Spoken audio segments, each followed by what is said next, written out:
이번 영상은 제가 직접 투자한 상가 물건을 리뷰하는 시리즈의 시작입니다. 시리즈 1부에서는 제가 첫 투자로 왜 상가를 선택했는지에 대해 말씀드릴 건데요. 이번 영상을 보시면 여러분이 첫 투자를 어떤 부동산 상품들로 하는 게 좋을지 정확하게 알아가실 수 있으실 거고요. 이 내용은 여러분의 삶을 바꿀 수 있을 거라고 생각합니다.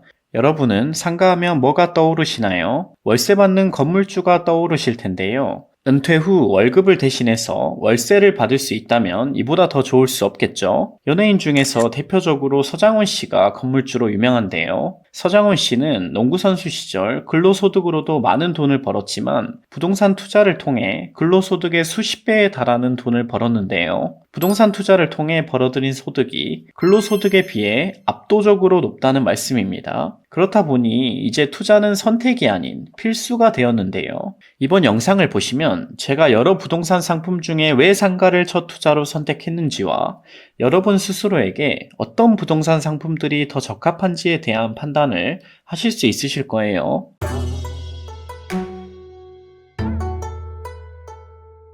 저는 부동산 투자를 직장 만 1년차 때부터 시작해서 올해 부동산 투자 4년차고요.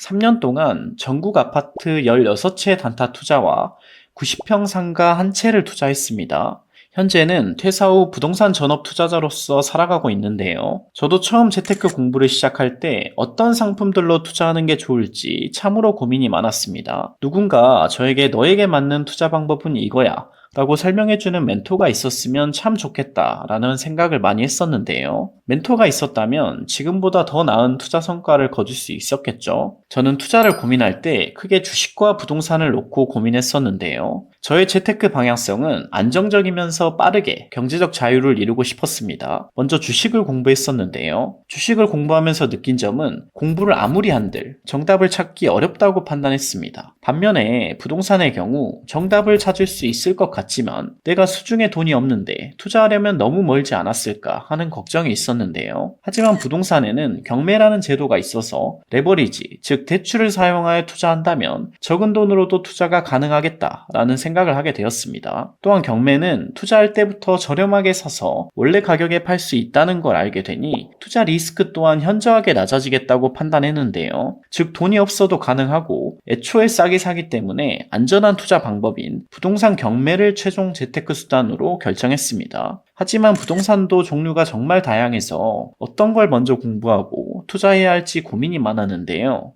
이번 영상을 보시면 제가 여러 부동산 상품 중에 왜 상가를 첫 투자로 선택했는지와 여러분 스스로에게 어떤 부동산 상품들이 더 적합한지에 대한 판단을 정확하게 하실 수 있으실 겁니다. 먼저 제가 첫 투자로 왜 상가를 선택했는지에 대해 말씀드리겠습니다. 제가 부동산 투자 공부를 시작할 때 저의 최종 투자 목표는 경제적 자유를 이루는 것이었는데요. 경제적 자유란 저의 시간을 투입해 노동하지 않아도 통장에 계속해서 월급 형태의 돈이 들어오는, 즉 현금 흐름을 만드는 것이었습니다. 지금 벌고 있는 월급만큼 일을 하지 않아도 매달 돈이 들어온다면 더 이상 돈과 시간에 대해서 구속받지 않아도 되기 때문입니다. 부동산 투자를 결심하고 투자 방향을 고민할 때 여러 부동산 상품들 중에서 현금 흐름, 즉 경제적 자유에 초점을 맞춰서 고민했었는데요. 다양한 부동산 상품 중에 현금 흐름을 얻는 것과 더불어 시세 차익을 얻을 수 있는 상가가 저에게 가장 적합하다는 판단을 하였고 상가 공부를 시작해 투자까지 이르게 되었습니다. 저는 부동산 첫 투자로 상가를 선택했는데요. 투자의 결과로 3년간 공실로 인해 막대한 지출이 있었습니다. 상가는 현금 흐름과 시세 차익을 동시에 누릴 수 있지만 그만큼 리스크도 높아 첫 투자로는 권하고 싶지 않은데요.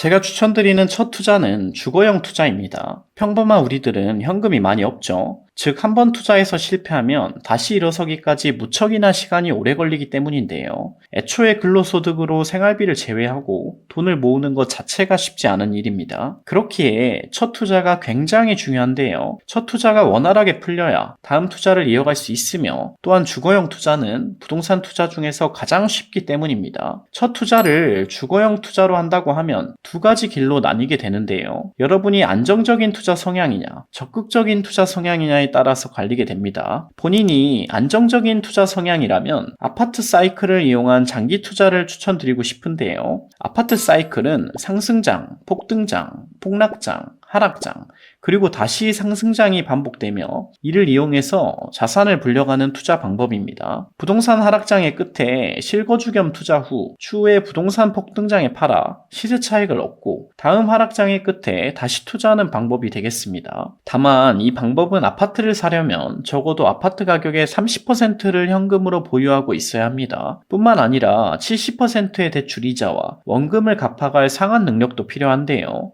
즉 시드를 월급으로 모아야 하기 때문에 시간이 오래 걸립니다. 뿐만 아니라 아파트 사이클의 경우 10년은 바라보고 투자해야 하기 때문에 장기적인 안목으로 투자 계획을 세우셔야 합니다. 그럼에도 불구하고 본인의 투자 성향이 천천히 그리고 안정적인 투자를 원하시는 분들은 이 방법을 추천드립니다. 다음으로 본인이 적극적인 투자 성향이라면 경매를 활용한 단타 투자로 빠르게 시드를 불려가는 방법이 있습니다. 대한민국은 부동산 경매라는 특수한 제도가 있는데요. 부동산을 저렴하게 사서 현 시세에 팔 수 있다면 시세 차익이 남겠죠. 이를 활용한 투자 방법입니다. 경매를 활용해 아파트를 단타하려면 세금 걱정이 되겠죠. 위 카드에 있는 영상을 보고 오시면 세금 걱정은 해결되실 거예요. 저는 첫 번째 상가 투자 후 두 번째 투자부터는 경매를 활용한 주거용 단타 방법을 택해서 지금까지 투자를 이어오고 있는데요. 제가 생각하는 이상적인 투자 방향은 아파트 사이클을 이용한 장기 투자 방법과 경매를 활용한 단타 투자 방법을 섞어서 투자하는 방법입니다. 먼저 경매 단타를 통해 시드를 불리고 아파트 사이클에 적절한 투자 시기가 왔을 때 우량한 아파트를 투자하는 방법인데요. 각자의 상황과 투자 성향에 맞게 선택해서 투자하시면 될 것 같습니다. 첫 투자로 어떤 투자를 하셔야 할지 잘 아셨으니 지금부터 부동산 투자 계획을 세워보시면 좋을 것 같습니다. 다음은 부동산 종류는 어떤 게 있고 어떤 상품들이 나랑 잘 맞는지 살펴보겠습니다. 부동산은 크게 주거용과 상업용으로 나눌 수 있는데요. 먼저 주거용 상품을 살펴보겠습니다. 주거용의 경우 아파트, 다가구 주택, 오피스텔, 빌라가 있는데요. 주거용 부동산 투자를 투자하는 이유는 첫 번째, 실거주 겸 시세 차익을 위한 투자와 두 번째, 갭 투자를 활용한 시세 차익 투자가 있겠습니다. 첫 번째 투자의 경우 실거주를 해결하면서 투자까지 병행할 수 있는 장점이 있고요. 두 번째 투자의 경우 갭 투자라고 불리는 전세를 받고 나머지 차익분을 투자함에 따라 투자금이 적게 들어가는 장점이 있습니다. 다음은 상업용 부동산 투자에 대해 살펴보겠습니다. 상업용의 경우 빌딩, 상가, 지식산업센터, 공장이 있습니다. 상업용 부동산을 투자하는 이유는 첫 번째, 현금 흐름, 즉 월세를 받기 위한 투자와 더불어 시세 차익을 함께 누릴 수 있는 장점이 있습니다. 두 번째로 DSR의 영향을 받지 않기 때문에 대출이 자유롭다는 장점이 있겠습니다. 그렇다면 주거용과 상업용 어떤 투자가 더 나은 투자일까요? 저는 투자를 성공할 수 있다면 현금 흐름과 시세 차익을 동시에 얻을 수 있는 상업용 투자인 상가가 더 매력적인 투자라고 말씀드리고 싶습니다.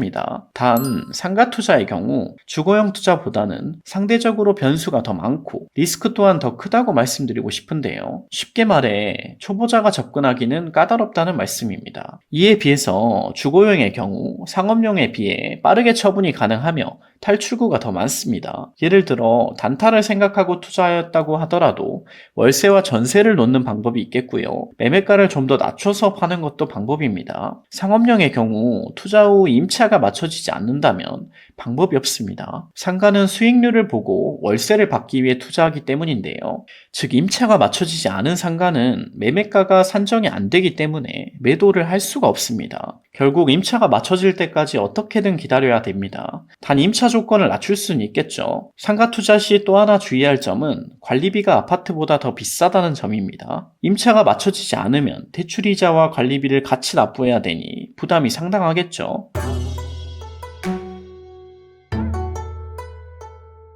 저는 첫 투자로 상가를 결정해 3년간 공실로 고생을 했는데요. 여러분은 첫 투자는 주거용으로 먼저 시작해서 투자 구력을 쌓고 난 후 추후에 상가 투자까지도 섭렵하시는 걸 추천드립니다. 상가 투자는 어렵지만 반드시 정복해야 할 부동산 상품 중 하나인데요. 상가 투자는 현금 흐름과 시세 차익을 동시에 만족시키는 매력적인 상품이기 때문입니다. 상가 투자를 정복해야 큰 시세 차익을 누릴 수 있는 꼬마 빌딩까지도 투자하기 수월해지는데요. 투자는 단계가 있고 차근차근 정복해 나가야 그만큼 리스크도 줄어든다는 점 말씀드리고 싶습니다. 부동산 상품 중 주거용과 상업용 상품들을 알게 되셨으니 어떤 게 나랑 더 맞을지 판단해 보시면 좋을 것 같습니다. 이제 제가 왜 첫 투자로 상가 투자를 선택했는지와 다양한 부동산 상품들 중에서 어떤 게 나와 잘 맞을지에 대해서 완벽하게 이해하셨을 거예요. 부동산 투자를 고민하시는 분들은 이번 영상을 통해서 더욱 안정적으로 부동산 투자를 해 나가실 수 있기를 바랍니다. 지금까지 영상 봐주셔서 감사드리고요.